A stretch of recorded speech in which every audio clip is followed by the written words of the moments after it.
I have some ideas and suggestions in just a little bit more context that I'm ready to share. But I do want to just pause and invite through the chair, Director O'Connor, to speak first because her department is so intimately involved in both all the work that they're already doing all the time to try and respond to the pest issues that arise from overgrowth and also just the public access issues that arise from overgrowth. And then of course, how this dovetails with the rodent mitigation issue. So I'm happy to pause there and I can pick it back up with sort of more perspective, more context on this and some specific proposals. Thank you, Vice President Collins. So that is two papers, 24-036, resolution to discuss an overgrowth ordinance, and 24-461, resolution to meet and discuss updates to the rodent control ordinance. And if Director O'Connor would like to speak on these, they definitely do go hand in hand. Thank you for that clarification, Vice President Collins. And Director O'Connor? Thank you. Thank you. And thank you, Vice President Collins. Yes, so we have been working tirelessly, and the complaints have certainly skyrocketed, especially this last month. And overgrowth is a constant problem that we're seeing within the community. And it obviously is a harborage for rodents and other pests. So, you know, it's been difficult to try to enforce. And this would certainly give us a tool that we need to help enforce that issue. And overgrowth, you know, ragweed, all of that, is also a public health concern, even beyond the rodents. But you know, we've been calling it a public health nuisance because of the harborage issues. But we really don't have this kind of a strong, you know, ordinance to fall back on. So that would be certainly helpful. As far as the rodent ordinance itself, it's been very helpful. We have restaurants, we have dumpsters, we have construction, we have street openings, all of which, you know, we require IPMs, and we do, you know, issue fines. And right now those fines are going into a specific account to help us pay for rodent control measures, but the fees do not. So that's one of the issues that we had discussed as to whether or not the fees could also contribute to that specific rodent control account to help us, you know, sustain what we're doing. Right now we have ARPA funding. We're going to renew the contract. I believe that'll get us through June of next year. But beyond that, you know, that there needs to be specific funding to really sustain these efforts. Right now, I believe with the IPM and the fees that with the fines and the fees that we have collected, probably close to about $30,000. However, just the fines alone are probably only $9,000 at this point from January. So those are the two things that we're looking at, and there are other specific, you know, things that we'd like to add to the rodent control ordinance that may be helpful, including a residential component. Right now, like I said, we have construction, demolition, street openings, dumpsters, restaurants, but there really isn't a residential component. One of the issues that we see a lot now, damaged barrels because rodents have eaten through or damaged it, whether it be the covers or the bottoms of the barrels are damaged, which allows access for the rodents. And you know, it's with the new waste contract, $60 now to replace your barrel, and we need people to be aware of that. But at the same time, we need people to replace those barrels. So there's a list of other suggestions that I had put down in writing to Council Collins, including, you know, thank you again for the new wildlife feeding ordinance. That is going to be extremely helpful as well. And we know people like to feed the wildlife and, you know, birds, and that's all well and good, but however, it does attract and you know, create food sources for the rodents and other animals. So again, if there are fines connected with that, that would be great to be able also go into a rodent control specific account. That would certainly help that as well. And as you know, as well as the other fees and fines that we have, whether it be even with this new overgrowth ordinance, if there are fines attached to that, that could then be contributed to the specific rodent control account. again, that would help us sustain our efforts and possibly expand. Thank you. Thank you, Director O'Connor. Vice President Collins. Thank you. Thank you so much for that overview, Director O'Connor. Really appreciate it. Appreciate the work that you and your team are doing all the time on rodent mitigation efforts in our community. Super important now more than ever, it seems.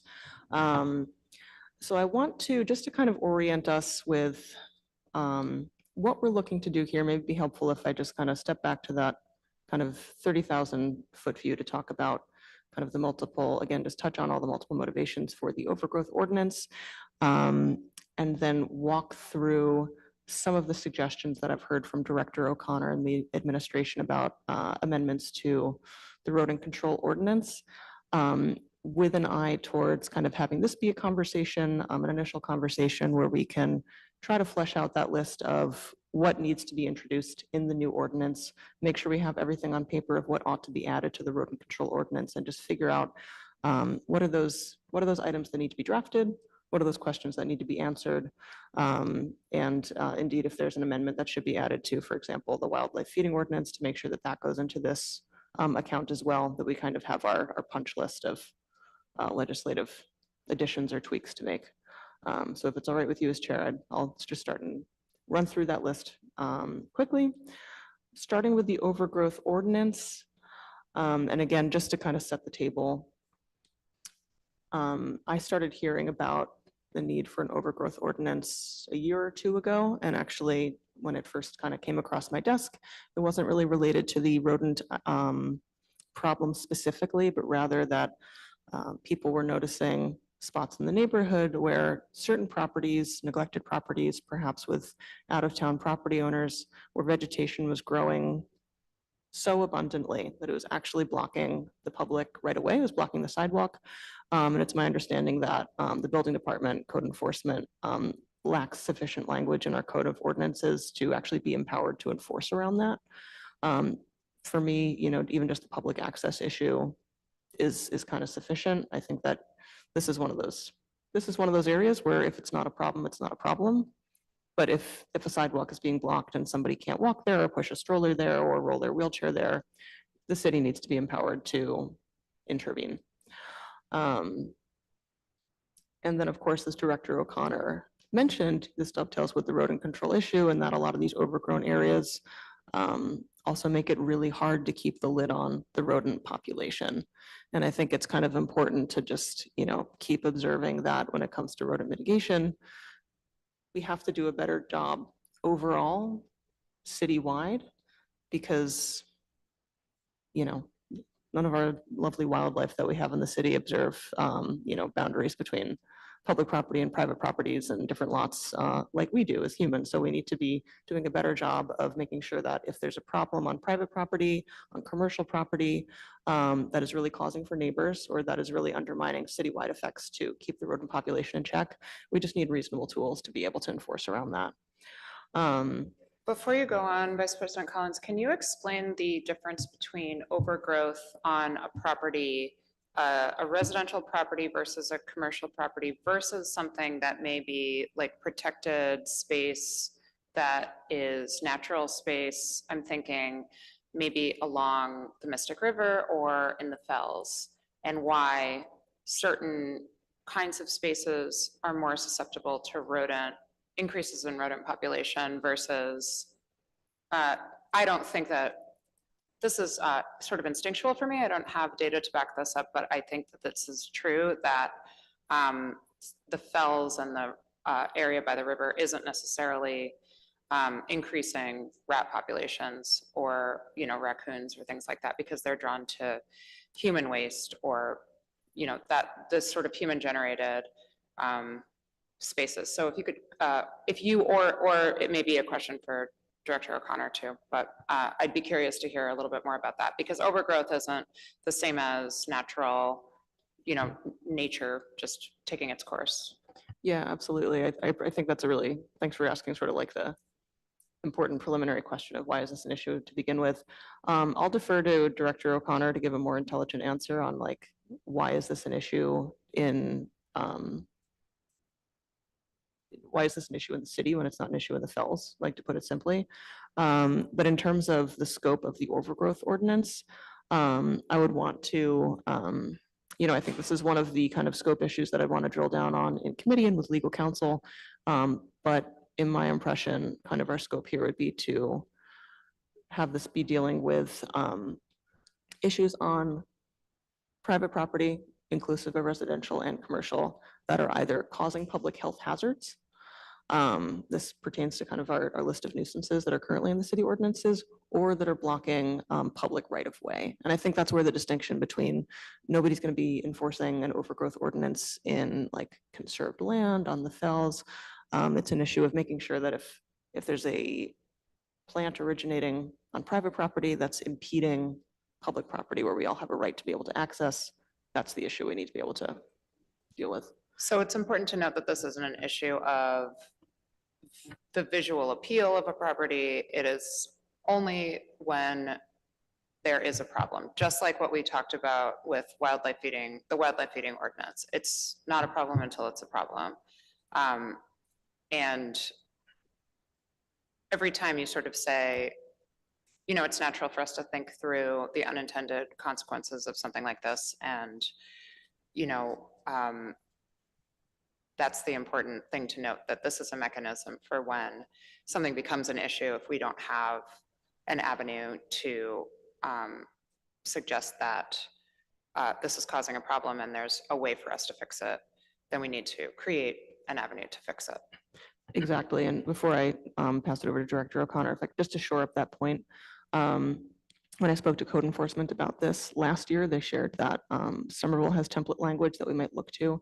And just for example, their overgrowth ordinance or their analog for it says, no person in control of any property abutting a sidewalk or public right of way shall allow to remain uncut or any overgrowth of grass, shrubs, weeds, etc., growing in or around such sidewalk or public right of way. So this is really just about making sure that what originates on private property does not trammel on public property. It has nothing to do with landscaping or the visual appeal or cutting branches up in the fells or anything like that. Director O'Connor, would you be willing to speak to how the rodent population differs in a city versus a natural landscape, just for my edification? Sure. Well, obviously, if you live near the river and such, there are going to be rodent populations there as well. But this is when we can actually mitigate some of the issues that are occurring on private property, on residential property, that is then, causing issues for neighbors. So that if someone on their own private property has allowed, excessive weeds, overgrowth, shrubs, that then allow burrows to be hidden or rats to harbor, that's when it becomes an issue and we need to have people address it, because then they're infringing and causing a nuisance for their neighbors as well. So, we do have a pest control company now that will go out and treat burrows on properties, but we have to be able to find them. And sometimes the overgrowth is such that they can't even see the burrows or see the property. So that's when it becomes an issue, and certainly particularly when they're causing nuisances for their neighbors. Thank you. Okay. And again, it's not a nuisance until it's a nuisance. Okay. Correct. Thank you. Vice President Collins, I'll let you continue. I just wanted to catch that moment before we moved on. Yeah, no, thank you for doing that.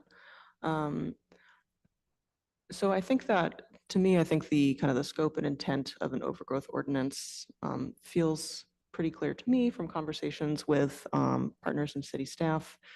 In terms of next steps of putting pen to paper, I think it makes sense for this council to look at language that's been adopted by our neighboring municipalities that are, of course, reacting to all the same issues, whether it's maintaining access on public property and mitigating rodent populations. In a review of Somerville's ordinance that touches on this, which is their section 9-56, it essentially says what we went over before, which is you're not allowed to have overgrowth on your private property, be impeding upon the public right of way.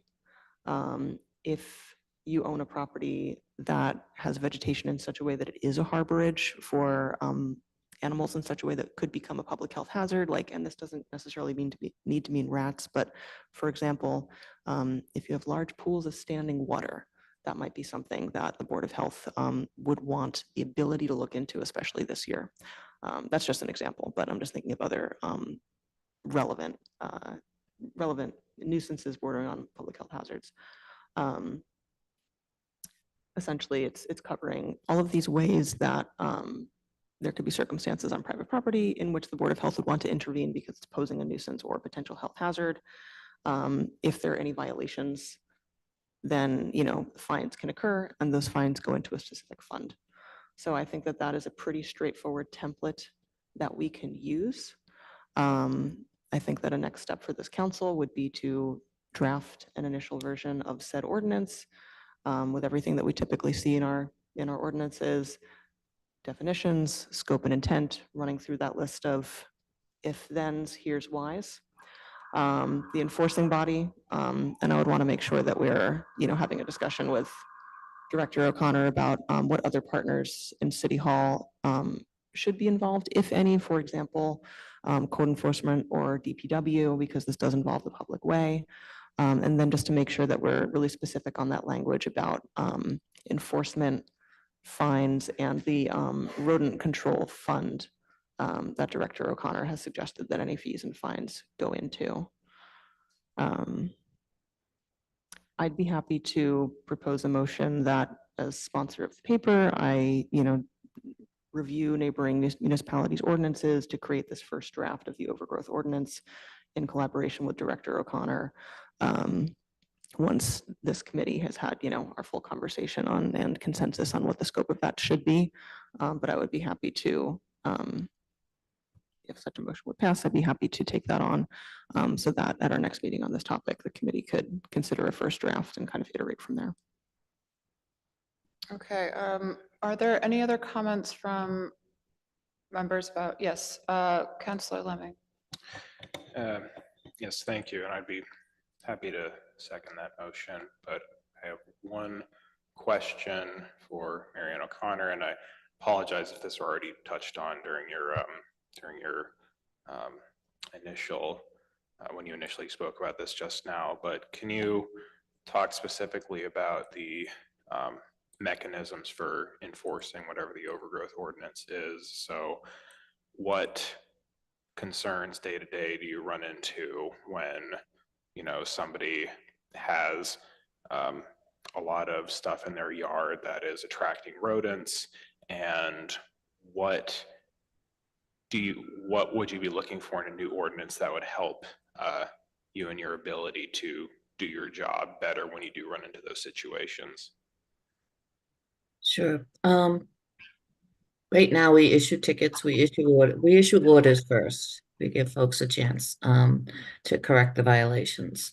If those orders aren't adhered to, we start to issue fines, tickets basically. And those tickets are, you know, can be daily for every day that the infraction continues to occur. Again, we like to work with people, try to educate, try to get them to do, you know, what has to be done without going that route. But often we need to do that to get their attention. So that's what we do now. And you know, sometimes it's helpful, sometimes it works, and sometimes, you know, it doesn't. So we just continue to do that. That answers the question. It does. What is there any other mechanisms that you've heard about people using in other municipalities besides ticketing that could work better? Because I often hear about enforcement of ordinances being an ongoing issue, especially with limited staffing capabilities. So if you've if you've sort of heard about other instances of municipalities that are able to enforce what they do have, then would love to hear about that. Yeah, I think most municipalities run the same thing we do. Obviously, some fines and tickets are able to be attached to property taxes if unpaid, and if ignored. Right now, most of ours, I don't believe have that capability, and that's something we've kind of put out to KP Law to look into for us. But I think that's a route that a lot of communities have taken. Thank you. Vice President Collins. Thank you. Before I put forth a motion, Director O'Connor, I didn't catch the specific name of the fund that we're talking about. Would you mind repeating that? Is that the rodent control fund? Yes, the rodent control ordinance actually created a fund that allows all fines collected due to the ordinance violations to go into a specific account that can then be used for rodent control mitigation.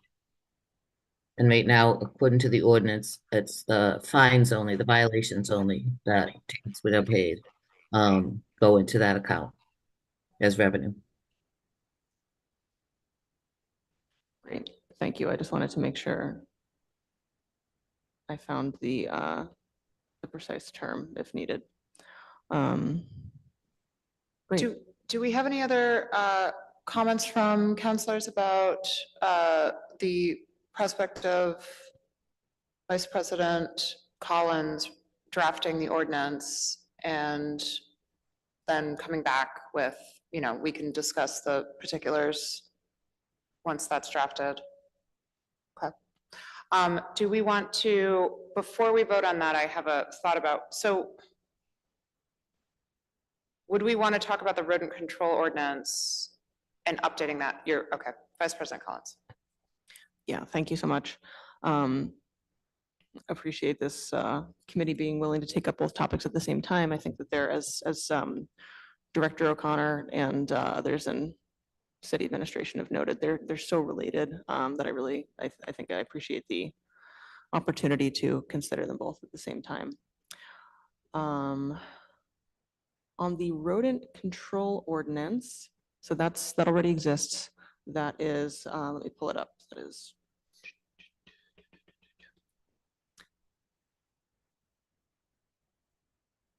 that's Article 5 is our rodent control ordinance, and it's up on Unicode. And essentially the goals here in updating it, as I understand it, is to work with the health department and code enforcement, perhaps DPW, on amendments that will aid enforcement so that we can improve those outcomes. I think that it seems like there are some kind of essentially holes in the ordinance, like Director O'Connor mentioned, expanding this to include, touch a little bit more on private properties. Again, I think when it comes to rodent control, it strikes me as kind of that like Swiss cheese method of problem solving, where we need to layer things on top of each other. And if enforcement on residential areas is missing from our current ordinance, then that undermines what we're trying to do in more business areas, commercial areas, development areas, et cetera. And in addition, those updates to make sure that the fines, as much as possible, fines collected for violations of the ordinance are going back into this fund that gives the city more capacity to do those reactions and preventative measures that will hopefully make us a more rat-free community in the future. So Director O'Connor, you mentioned before that kind of list of amendments that you had suggested to me. I have those before me. I'd like to invite you to run through them if you'd like to. I can also just kind of quickly run through them and then you can chime in. Up to you. Vice President, go for it. Sure. Go ahead. Great. Yeah. Great, thank you. So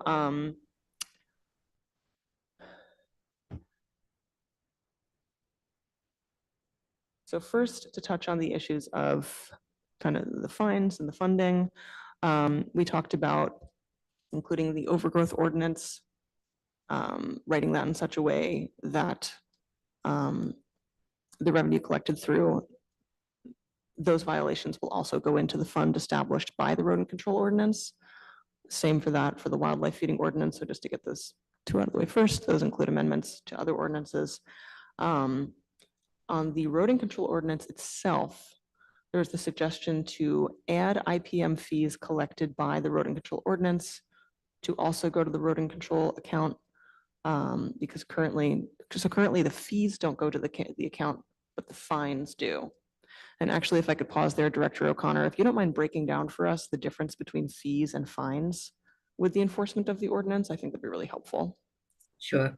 So, the rodent control ordinance includes fees, what we call for IPMs, for integrated pest management plans, for folks who have dumpsters, prior to any demolition and construction, prior to street openings. They all have various, fees attached to them, because they're how large the plan needs to be. Restaurants, like I said, dumpsters, so those IPM fees that we collect when we permit them, prior to permitting them, they need to submit their IPMs with the fee attached to that, with the permit. Those fees right now do not go into the fund. Only again, the violations, when we go out and they're not maintaining their dumpsters properly, or they don't have, their IPMs in line, or they've gone ahead, done their construction or demolition without submitting an IPM. Those violations, those fines do go into the rodent control. Does that make sense? Great, thank you so much. So as I understand it currently, so these kind of larger scale ventures, a utility company opening a road, a major development, places that have dumpsters, there are fines associated with doing those types of activities or being that type of entity in Medford. They're permitted as such, and there's a fine attached to. Wait, that's the fee, that's not the Fee. fine. That's a fee, right? There are fees associated with that. Those fees are already earmarked into the rodent control account, and what we're talking about is adding in. Yep, the other way around. Did I So say it wrong again? I'm sorry, yeah, so Thank you. the violations are included to go into the account. The fees that we collect that are associated with the permit do not at this point. So the fees do not go into, the rodent control ordinance, Oh, only the fines. The fines for violations, the fees. oh, I see. Currently, fines are included and fees are not, but the suggestion is to include fees as well. Correct, thank you. Mhm. Great. Do we know, is this a revolving fund or is it something else? Yes, it's the revolving fund. Okay, got it. Counselor Callahan. Thank you. So currently those fees, I assume they are associated with not just rodent control, right? That's, you have to have dumpsters, and that seems like a normal fee for any kind of construction that is not solely for rodent control. Are those fees going into the general fund? Are we, I mean, I don't know how large this is and if there will be some pushback from other parts of the administration that, these fees really are not just for rodent control and perhaps should be going to the general budget? So for the rodent control ordinance, and again, obviously we talked to the administration, but with the rodent control ordinance, these fees are what are attached to the IP that need to be submitted prior to the permit being authorized and approved. So it is directly attached. The integrated pest management plan is directly attached to rodent control. And that's where the fees are attached to the submission of the IPM. The general permit fee, that's separate, and that certainly goes into the general fund, but that's a separate fee. Thank you. Great. Thank you, Director O'Connor. So it seems to me that on that point, the rodent control ordinance already has it set that fines for violation of the existing ordinance go into the rodent control account. What we're looking to do is make sure that IPM fees are also going into that account to fund more mitigation. Great. We'll work to include that. We can work to include that language. Next, there's a suggestion that the rodent control fee schedule for public works street openings should be changed to a minimum of $250 plus $1 per foot with no maximum. I do understand that that suggestion came from the city engineer's office. If you're able to speak to that, that would be great. And if you could point me to, I'd want to make sure that I'm clear on, I believe it's section 6112B currently in the rodent control ordinance. That'll be changed by that. But I want to make sure that we're tweaking the right section. Yeah, the street opening section. Right now, I don't have the rodent ordinance in front of me. I should, but I believe it's $1 a foot. And there is a maximum limit put on that. I think it's $1,000. When we met a while ago, probably close to a year ago, as a group, the city engineer actually suggested that we put a base of $250 and then an additional dollar per foot with no maximum. Great, thank you. Vice President Collins, would you be able to email this information to the rest of to the committee so that we can just have it after the meeting? That'd be great. Absolutely, yeah, I Thank you. apologize for not doing that prior to the meeting. I'll send this list of suggestions from Director O'Connor to the committee via the clerk. Thank you for that explanation, Director O'Connor. And I also want to note that I think this seems to me to be pretty aligned with the work that we have begun to do in the Administration and Finance Committee of updating fee schedules across many city departments, where when we do take a look, we realize that these are kind of insufficient to cover administrative costs or out of step with what most other of our neighboring municipalities are charging for similar circumstances or similar services. So it's my understanding that the rodent control fee for street openings relates to this because, I mean, and a lot of people unfortunately know this because they're living it in Medford, but when a street is open, when there's major drilling or some such, that displaces the rodent population and then it becomes an issue. And so it's my understanding that this is another thing that is kind of very directly related to presence of rodents, rodent issues for residents. And Right. it certainly And- seems reasonable to me to kind of raise the floor on that.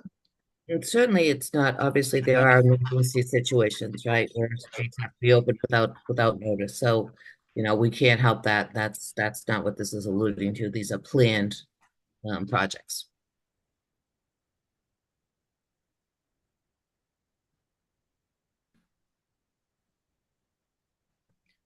Great, thank you. I'll continue. I think there's just a few more.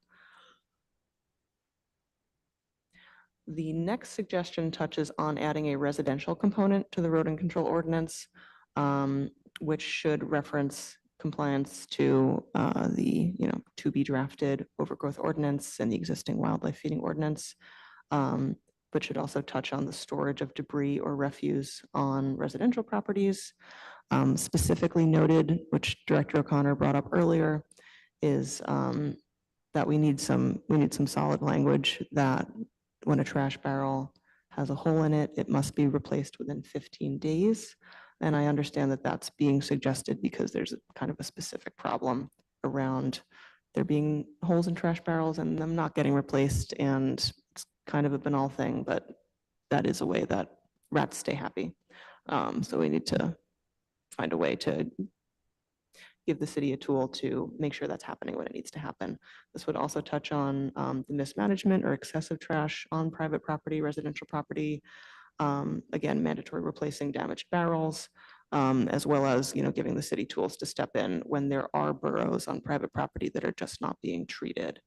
And, kind of an additional stipulation that, if there are other sundry conditions that are deemed conducive to rodent activity, again, overgrowth, overly abundant fruit trees, standing water, all these things that can, create the right environment, that the health director and other city partners are enabled to step in when these conditions are creating an issue.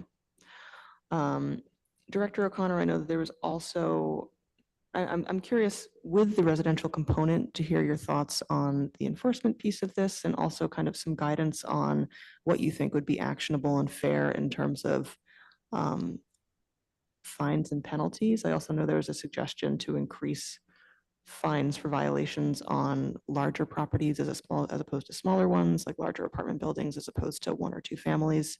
Could you speak a bit to that? Certainly. So, if they're kind of like properties that are being, greater than 3 units, so they're commercial properties in the sense that folks are making money off of their rentals, right? Um, those, we'd like to hold those landlords accountable for their properties. Right now, again, we will go on properties, single family households, even two families sometimes to help assist with rodent issues in boroughs. But once they get to a point where they're, especially where the landlord's not a resident in the property, I believe, that we should get increasing those fines for those landlords.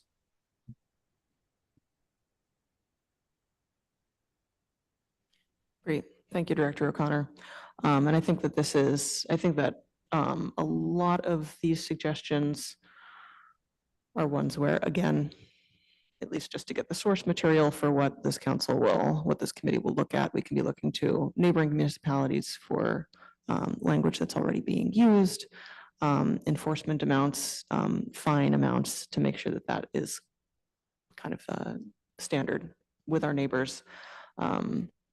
And of course, since, just like this is not a neighborhood issue, but a city issue, this is not a one city issue, but a regional issue. So I think in general, where there are opportunities to align with what our neighboring communities are doing, hopefully that will that will help us all help each other and kind of keep consistent. One specific question that I have on the enforcement mechanism for if we're adding a residential component. Director O'Connor, I'm curious if you see the Health Department being the main enforcing body for this section of the ordinance, or if it should also be inclusive of, for example, code enforcement, DPW. What would your perspective on that be? Certainly code enforcement could be helpful on these issues. Where it's private property. And we could work with DPW, particularly on the trash barrel replacement program. I know there's a fee associated with replacing those barrels.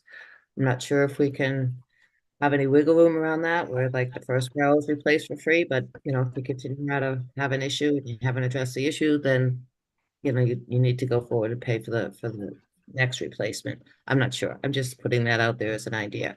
But certainly we can team up with DPW as well to look at some of these issues. And then the other issue too that we need to really kind of look at creating maybe some sort of a partnership or program somewhere. How we've been talking about this a lot is, some of these properties that are, have overgrowth and have issues. Their homeowners are elders who don't have the means or the resources to address, some of the issues on their property. So trying to figure out how we can create some sort of a program or team up with some agency or volunteers or something like we do the snow shoveling, right? So something along those lines, but that's something kind of separate from this that we're really discussing because that is a true issue. Folks need help as well. Thank you, Director O'Connor. I'm glad you raised that. Definitely something to put a flag on is what exemptions or exceptions or just helpful programs we can make sure exists in the language so that for folks who, with all best intentions, don't have the same kind of means to respond to the new stipulations of the ordinance, that we're working with them on solutions instead of fining them where that isn't really fair. Excellent point.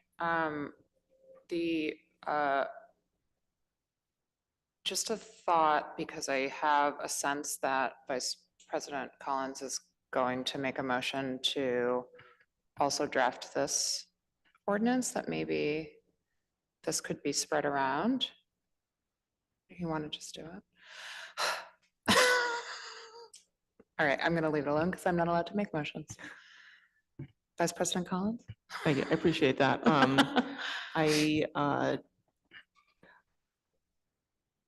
I think Director O'Connor has been really proactive in bringing forward some suggested amendments for the rodent control ordinance. And I think I see these as being really closely aligned. So I hope that kind of working on the overgrowth ordinance, updates to the rodent control ordinance, and perhaps adding that line about the fund to the wildlife feeding ordinance as well, project that this committee recently completed.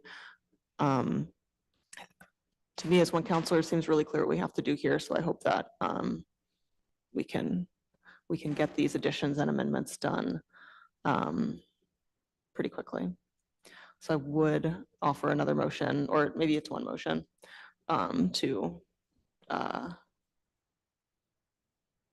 authorize myself as sponsor of the papers to draft suggested language, discuss with department heads, and potentially submit first drafts for legal review before our next meeting on these topics. Is there any other discussion from members of the council on this topic? Councillor Lemming seconded this motion. Can I ask a quick question? Sure. Do you want to take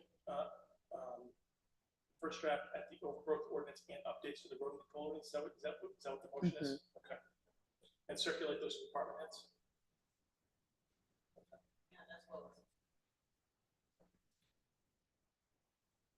And legal. Any discussion on those before we? Okay, clerk, can you call the roll once you have it written?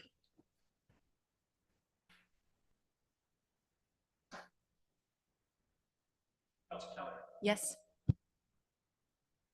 Yes. Council Lemming, Yes. Council Sang, Yes. Yes, 5 in favor, none opposed. The motion passes. So Vice President Collins will draft those and we can bring them to the next meeting and discuss them. I really appreciate the work you've done on this so far and just a little bit of general cleanup and housekeeping for our town, our city. And it's not glamorous work, but you've created a lane for yourself, unfortunately. Don't say that. Here we are. Oh, don't say that. It has to be done, and we're grateful to you. So is there a motion on the floor? Anything? Yes, Vice President Collins, before we. Yes. Before I motion to adjourn, unless any of my fellow counselors have something else to add, I just wanted to also thank Director O'Connor for your stalwart efforts on this and being one of our city's foremost defenders against rats. But seriously, thank you for reaching out to the council about this ordinance project that can help you and your team, code enforcement, DPW, continue to do the work that you are trying to do.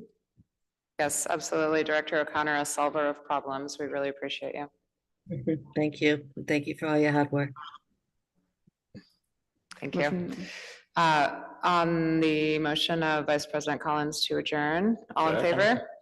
Aye. Opposed? And the meeting is adjourned.